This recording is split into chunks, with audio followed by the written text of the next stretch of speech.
বিজ্ঞ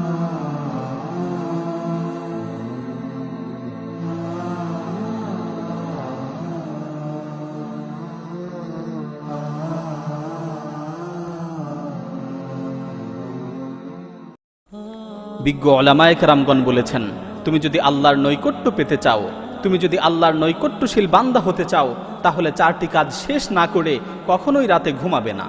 প্রথম কাজ, আল্লাহ ইয়ানামা ওয়ালাহু ওয়াজহুল আরদি খাসামুন, কারো সাথে ঝগড়া বিবাদ চলছে, এই ঝগড়া বিবাদের মীমাংসা না করে রাতে ঘুমাবে না।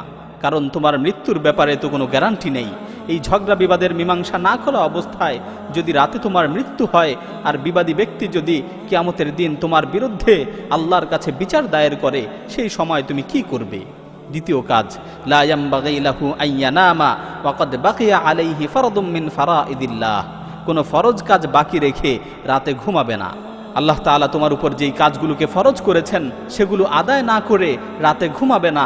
মনে করো এশার নামাজ, এটা একটা ফরজ বিধান, তুমি এশার নামাজ না পড়ে রাতে ঘুমিয়ে পড়লে আর রাতে তোমার মৃত্যু হলো, তো তুমি এই ফরজ নামাজের ব্যাপারে আল্লাহর কাছে কি জবাব দিবে? তৃতীয় কাজ, লা ইয়ামবাগি আইয়ানামা মা লাম ইয়াতুব মিন যুনুবিহি আল্লাতী সালাফাত মিনহু, গুনাহ থেকে তাওবা না করে রাতে ঘুমাবে না।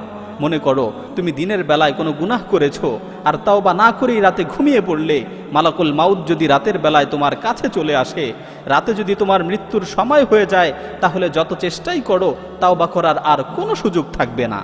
চতুর্থ কাজ, লা ইয়ামবাগি আইয়ানামা হাত্তা ইয়াকতুবা ওয়াসিয়াতান সাহিহা, ঘুমানোর পূর্বে উত্তম একটি ওসিয়ত না লিখে ঘুমাবে না। কারণ তোমার মৃত্যুর তো কোনো নিশ্চয়তা নেই। রাতের বেলায় যদি তুমি মৃত্যুবরণ করো, তাহলে ওসিয়ত করার আর কোনো সুযোগ থাকবে না, তাহলে ওসিয়ত করার আর কোনো সুযোগ পাবে না। সুতরাং মৃত্যুকে সুনিশ্চিত মনে করে, মৃত্যুকে নিকটবর্তী মনে করে এই 4টি কাজ করে তারপর রাতে ঘুমাবে।